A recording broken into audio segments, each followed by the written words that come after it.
지난 시간에 이어서 오늘은 혁신 정책과 사회혁신이라는 주제로 이야기를 해보겠습니다. 우리가 10년 동안 참 많은 일을 했고 여러분들도 애 많이 쓰셨죠?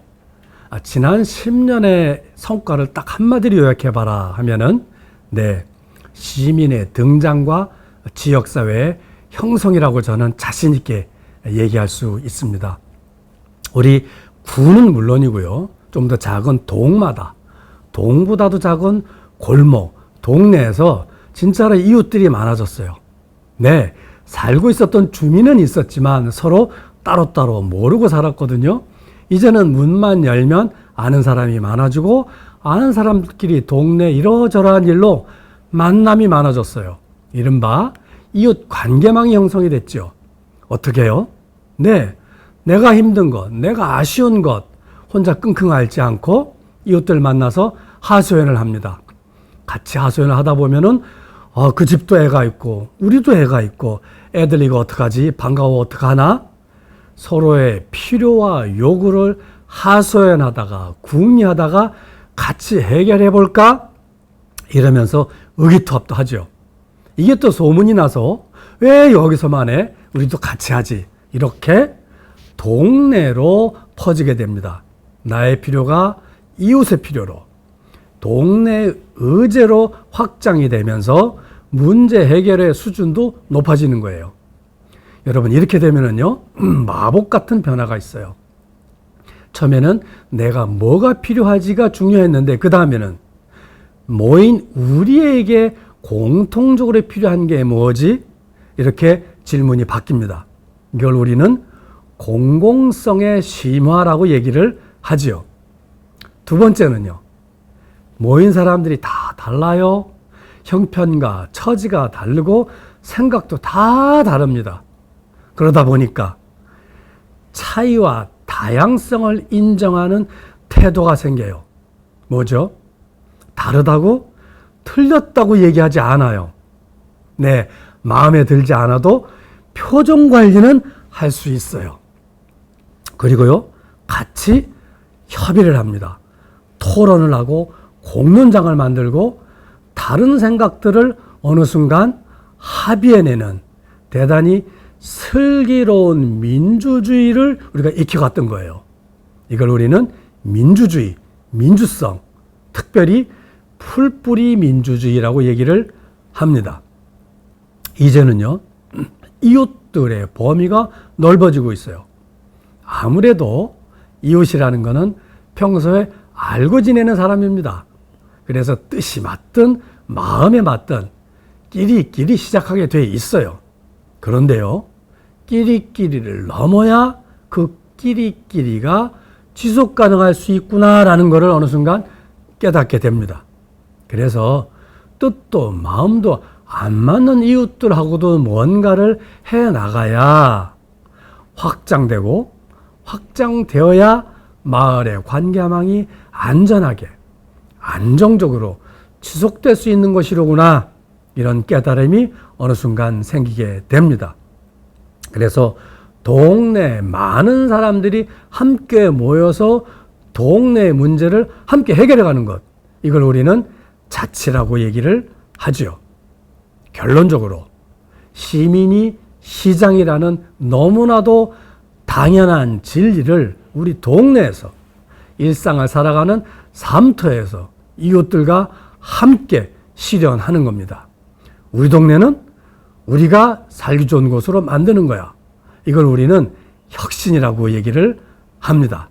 이게 우리 그동안 10년 동안 여러분들이 이웃들과 함께 지역, 구청, 동사무소 직원들과 함께 이루어낸 성과들이죠. 그런데요, 한계가 있을 수 있습니다. 아무래도 정부가 주도를 했죠. 서울시가 주도를 했고 구청장이 주도를 한 겁니다. 그러다 보니까 정부 주도성이 아무래도 많아요. 그러다 보니 동네에서 일어나는 일이 죄다 사업이에요. 왜 그래요? 재정이 투입되니까 그럴 수밖에 없어요. 재정이 투입되는 사업은 어떤 문제가 있죠? 아이고 100만 원을 주나 1000만 원을 주나 왜 그렇게 서류가 많아요? 뭐 이렇게 따지는 게 많아요? 이놈은 안 받고 말지. 이런 마음이 들 때가 한두 번이 아니죠.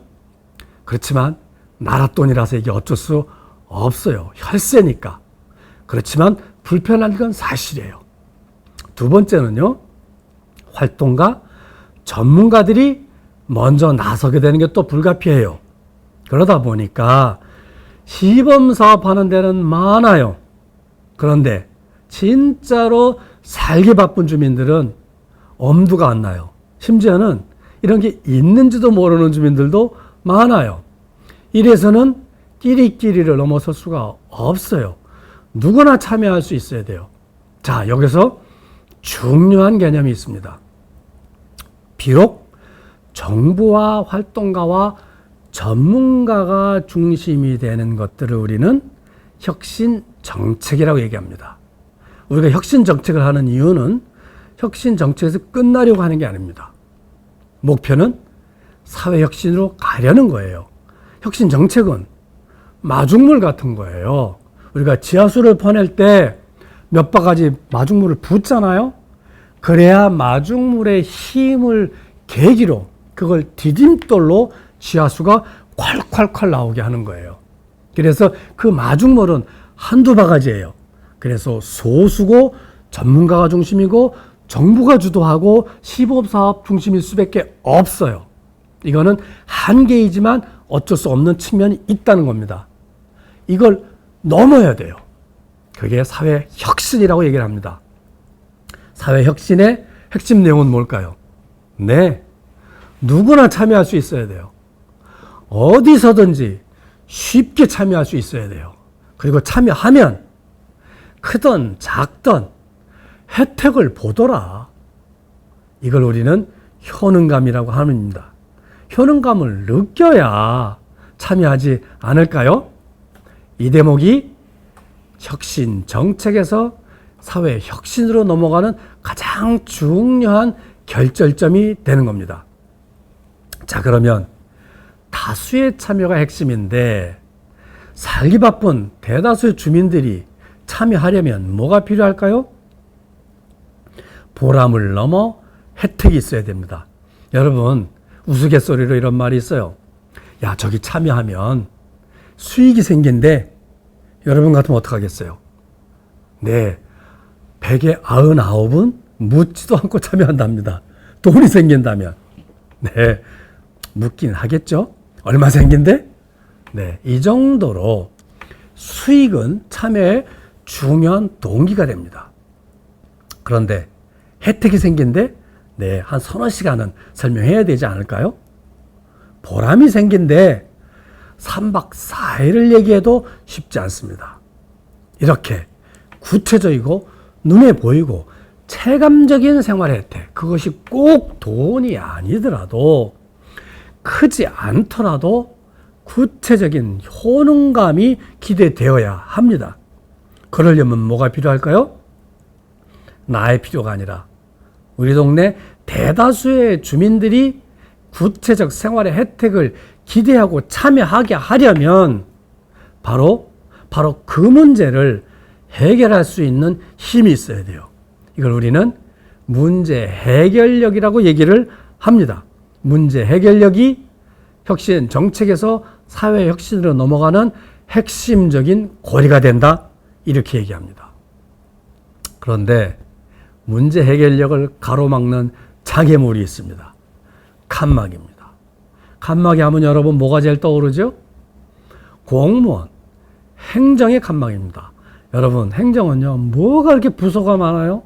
그죠? 근데 그 부서마다 다 칸막이를 치고 자기 일만 머리 받고 해요. 이거를 넘어서기 어렵다. 그래서 칸막이라고 얘기를 합니다. 그런데요, 가만 생각해 보면은 저도 서울시에서 이 칸막이를 조금 없애보려고 협치 자문관이라는 직함을 달고 뭘 해봤어요. 제가 내린 결론이 뭔지 아세요? 행정의 칸막이는 허물 수 없다. 행정의 본질이 칸막이다. 라는 결론을 얻게 된 겁니다. 여러분, 관료사회, 관료 조직은요, 오랜 기간, 수십 년, 수백 년간 분업적 효율성을 향해서 나름 진화해온 역사적 산물입니다. 이거 바꾸기 어렵습니다.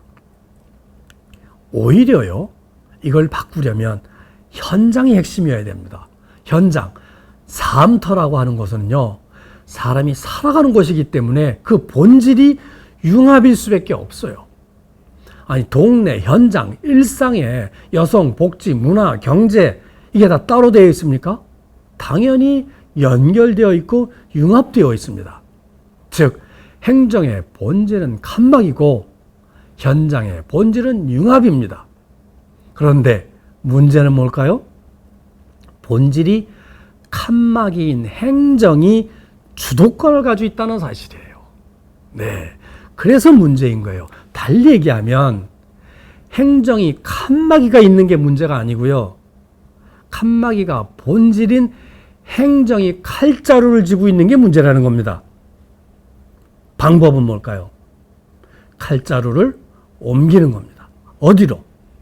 행정에서 현장으로, 공무원에서 공동체로, 바로 주민으로 칼자루로 옮길 때 현장의 주도성이 발휘가 될 때 비로소 칸막이의 부작용을 우리가 극복할 수 있다. 이렇게 얘기할 수 있습니다. 현장의 중심이 될 수밖에 없다. 그래서 로컬이 중심이다.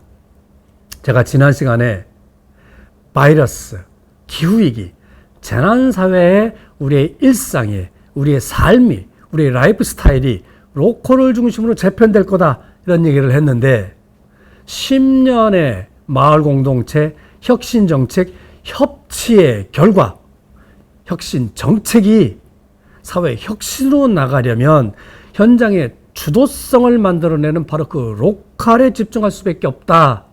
결론이 같네요. 바로 로컬에 집중해서 우리가 만들어낼 목표는 커뮤니티 이니셔티브, 주민이 주도하는 동네 주도성을 확보하는 것이 목표가 되고, 그럴 때 사회 혁신으로 넘어갈 수 있다. 사회 혁신이 되었을 때 우리가 생각해 볼 수 있는 모습 두 가지입니다. 마을민주주의와 지역순환경제라고 얘기합니다. 마을민주주의. 동마다 425개의 동마다 우리는 주민들의 대표 조직이 있습니다. 그리고 그 대표 조직인 주민자치위원회가 동네 유지들만 모여서 동네 걱정을 하는 폐쇄적인 공간에서 동네 주민 모두가 폭넓고 다양한 대표성을 가지고 재구성되는 주민자치회로 전환되고 있습니다.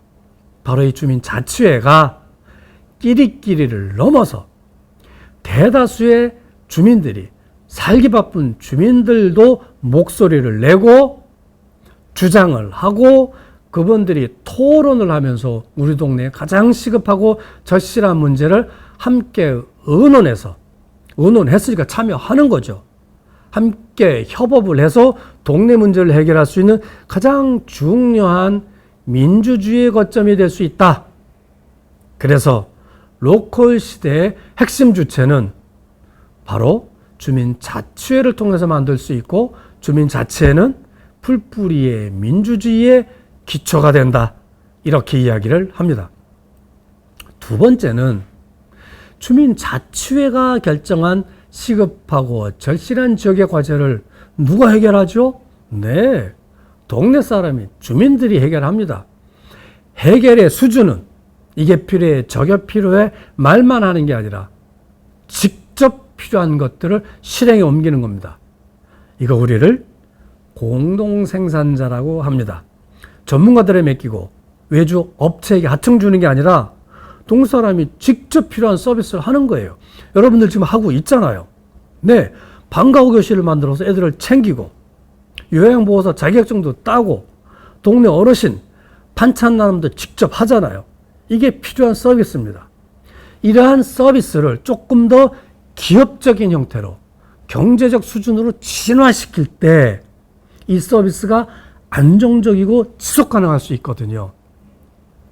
우리의 동아리 수준의 관계망 차원의 서비스를 경제적 수준으로, 마을기업 수준으로 진화시킬 때 뭐가 나오죠? 일자리와 일거리가 나오게 됩니다. 일자리와 일거리를 통해서 우리는 정기적인 수익이 발생하기도 합니다. 바로 지역이 서비스도 생산해서 직접 소비하니까 너무 편리하고 그 과정에서 수익이 생기는 일자리와 일거리도 창출될 때 이게 바로 지역 순환 경제가 만들어진다, 이렇게 얘기할 수 있습니다. 이게 바로 로컬의 모습입니다. 자, 왼쪽 그림은 주민자치회를 통해서 민주주의적인 공론을 통해서 동네의 필요를 함께 의논하는 것이고요. 그 안에는 주민총회, 마을총회라고 하는 직접민주적 요소가 있고요. 50여 명의 주민대표, 즉 대의제적인 회의, 주민자치회가 있고요. 그 다음에는 뭐가 있어요? 분과위원회가 있죠. 숙의, 네, 전문적인 솔루션까지 만들어낼 수 있어야 되기 때문에 수기민주주의를 가능하게 하는 분과위원회가 구성되어 있어요. 이른바 공론을 통한 의사결정을 하는 거죠. 우리 구의회가 있고 시의회가 있고 국회가 있는 것처럼 동마다 동의회 같은 역할을 하는 게 주민자치회다, 이렇게 얘기합니다. 그 오른쪽에는 문제 해결을 위한 직접적 서비스의 설계, 생산, 공급 시스템이 있죠. 이걸 우리는 사회연대 경제라고 얘기하기도 하고요. 좀 더 구체적인 서비스 전달 체계를 사회연대 경제 플랫폼이라고 얘기하기도 합니다. 자, 주민들은 뭘 하죠? 공론장에 참여하기도 하고요. 분과위원 되기도 하고, 분과위원장이 되게 하기도 하고, 추첨에 뽑혀서 자치회 위원이 되기도 합니다. 또 어떤 분들은 총회만 참석할 수도 있어요. 바쁜 분들은. 오른쪽에서는 네, 서비스의 자원봉사를 참여하기도 하고, 네, 일자리 수준으로 정기적인 활동을 참여하기도 하고요. 아니야, 이참에 마을기업을 만들어봐? 스타트업 창업자가 되기도 합니다. 아니야, 나는 힘들어. 여기에서 주는 서비스만 이용했으면 좋겠어. 70대, 80대 어르신들은 이래도 상관이 없습니다. 주민들은 형편대로, 마음이 가는 대로 참여하면 되죠. 이렇게 동단위로 민주주의와 사회연대 경제, 네, 맞춤형 서비스를 이용하고 그 과정에서 일자리와 일자리를 만들어서 수익도 만들어내는 지역 순환 경제를 만들어내는 것, 이게 바로 사회 혁신으로 나가게 되는 우리의 모습이라고 얘기할 수 있습니다.